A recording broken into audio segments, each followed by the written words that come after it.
Hello welcome back to my channel. അപ്പോൾ ഇന്ന് ഞാൻ വന്നിട്ട് നല്ല അടിപൊളി റെസിപ്പി ആയിട്ടാ. നല്ല ടേസ്റ്റ് കഴിക്കാൻ വേണ്ടി നമുക്ക് ചോറിനും ദോശയുടെയൊക്കെ കൂടെ കഴിക്കാൻ വേണ്ടി പറ്റുന്ന നല്ല അടിപൊളി റെസിപ്പിയാണ്.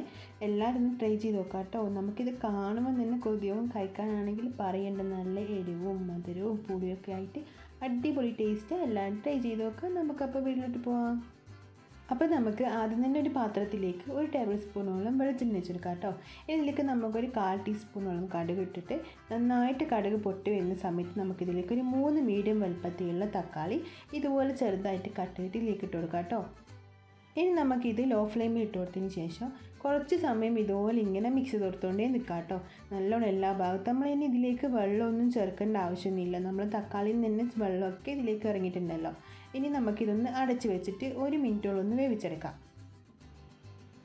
ഇപ്പോൾ ഇതാ 1 മിനിറ്റ് കഴിഞ്ഞിട്ടുണ്ട്. നമ്മൾ തക്കാളിയൊക്കെ നന്നായിട്ട് വെന്ത് വന്നിട്ടുണ്ട് കേട്ടോ. അപ്പോൾ തക്കാളി നന്നായിട്ട് ഉടഞ്ഞു കിട്ടേണ്ട ആവശ്യമൊന്നുമില്ല. ഇതുപോലെ ആയാൽ മതി. ഇനി നമുക്ക് ഇതിലേക്ക് ബാക്കിയുള്ള ചേരുവകളൊക്കെ ചേർത്ത് കൊടുക്കാം. ഒരു 6 ഈത്തപ്പഴത്തിൻ്റെ കുരു കളഞ്ഞിട്ട് ഇതുപോലെ ചെറിയ പീസാക്കിയിട്ട് നമുക്കിതിലേക്ക് ഇട്ട് കൊടുക്കാം. നമുക്ക് എരിവിന് ആവശ്യമായിട്ടുള്ള പച്ചമുളക് 1-2 ഇതിലേക്ക് ഇട്ട് കൊടുക്കാം കേട്ടോ. ഇനി നമുക്ക് ഒരു ശർക്കരയുടെ പകുതി ചെറിയ പീസാക്കിയിട്ട് കട്ട് ചെയ്തിട്ട് ഇട്ട് കൊടുക്കുക. ആവശ്യത്തിനുള്ള ഉപ്പും ഒരു 1/4 ടീസ്പൂണോളം ചില്ലി പൗഡറും കൂടി ഇട്ട് കൊടുത്തിട്ട് നന്നായിട്ടൊന്ന് മിക്സ് ചെയ്തിട്ടെടുക്കാം. അപ്പോൾ നിങ്ങൾക്ക് എരിവ് വേണമെന്നുണ്ടെങ്കിൽ സാധാ മുളക് പൊടി ഇട്ട് കൊടുക്കുക. അല്ല കളർ മാത്രം മതി എന്നാണെങ്കിൽ നമുക്ക് കാശ്മീരി ചില്ലി പൗഡർ ഇട്ട് കൊടുക്കാം കേട്ടോ. അപ്പോൾ അതെല്ലാം നമ്മൾ ഇഷ്ടത്തിനനുസരിച്ചിട്ട് അങ്ങനെയാണെങ്കിൽ നമ്മൾ പച്ചമുളക് 1 ഇടുന്നതാണെങ്കിൽ 2 ഇട്ട് കൊടുക്കാം. അല്ലെങ്കിൽ എരിവ് ഉണ്ടാവില്ലല്ലോ. ഇനി ഇത് നന്നായിട്ട് നമുക്ക് ഇതുപോലെ ഇങ്ങനെ മിക്സ് ചെയ്ത് കൊടുക്കുക. ഈ ഒരു സമയത്തൊക്കെ നമ്മൾ ലോ ഫ്ലെയിമിൽ തന്നെ ഇടാം കേട്ടോ. അപ്പോൾ ഇതെല്ലാം നമ്മളിങ്ങനെ മിക്സ് ചെയ്ത് കൊടുക്കുന്ന സമയത്ത് നമ്മൾ ഈത്തപ്പഴമൊക്കെ നല്ല സോഫ്റ്റായിട്ട് കിട്ടും കേട്ടോ. ആ ഒരു സമയത്ത് നമുക്ക് ഇതൊന്ന് അടച്ച് വെച്ചിട്ട് 1 മിനിറ്റോളം ഒന്ന് വേവിച്ചെടുക്കാം.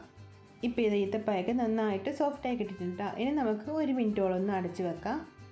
ഇപ്പോൾ ഇത് 1 മിനിറ്റ് കഴിഞ്ഞിട്ടുണ്ട് കേട്ടോ.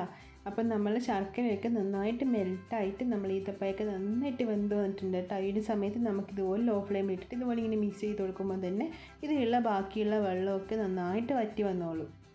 അപ്പം നിങ്ങൾക്ക് വേണമെന്നുണ്ടെങ്കിൽ ശർക്കരയ്ക്ക് പകരം നമുക്ക് പഞ്ചസാര ചേർത്ത് കൊടുക്കാം കേട്ടോ. പക്ഷേ പഞ്ചസാരനേക്കാളും ടേസ്റ്റ് ഉണ്ടാകാൻ ശർക്കര ചേർത്താലാണ്. ഇനി ഇതൊന്ന് വറ്റി വരുന്നവരെ ഒന്ന് വെയിറ്റ് ചെയ്യുക. അപ്പോൾ നമ്മൾ ഫുൾ ഫ്ലെയിമിൽ ഇട്ട് കൊടുക്കരുത് കേട്ടോ. ഈ ഒരു സമയത്തൊന്നും നമ്മൾ ലോ ഫ്ലെയിമിൽ തന്നെ ഇട്ടിട്ട് ഇതിന് വെള്ളമൊക്കെ ഒന്ന് വറ്റിയതാ വന്ന സമയത്ത് നമുക്കിതിലേക്ക് കുറച്ച് ബദാം ഇട്ട് കൊടുക്കാം. അപ്പോൾ ബദാമിന് വരെ നമുക്ക് വേണമെന്നുണ്ടെങ്കിൽ അണ്ടിപ്പരിപ്പായാലും കുഴപ്പമൊന്നുമില്ല കേട്ടോ. ഇനി അതിട്ട് കൊടുത്തിട്ട് ഇതാ നന്നായിട്ട് വെള്ളമൊക്കെ വറ്റി വന്നിട്ടുണ്ട്. നല്ല സൂപ്പറായിട്ട് കിട്ടിയിട്ടുണ്ട്. അപ്പോൾ നമ്മൾ അടിപൊളി റെസിപ്പി ഇവിടെ റെഡി ആയിട്ടുണ്ട് കേട്ടോ. നല്ല ടേസ്റ്റ് ഇത് കഴിക്കാൻ വേണ്ടി നമുക്ക് ചോറിനൊക്കെ കൂടിയില്ലേ ഇതൊന്ന് മാത്രം മതി കേട്ടോ.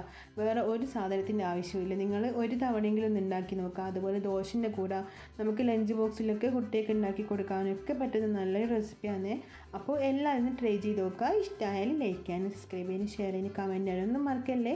അപ്പം നമുക്ക് മറ്റൊരു പിന്നെ കാണാം. ബൈ. Thank you.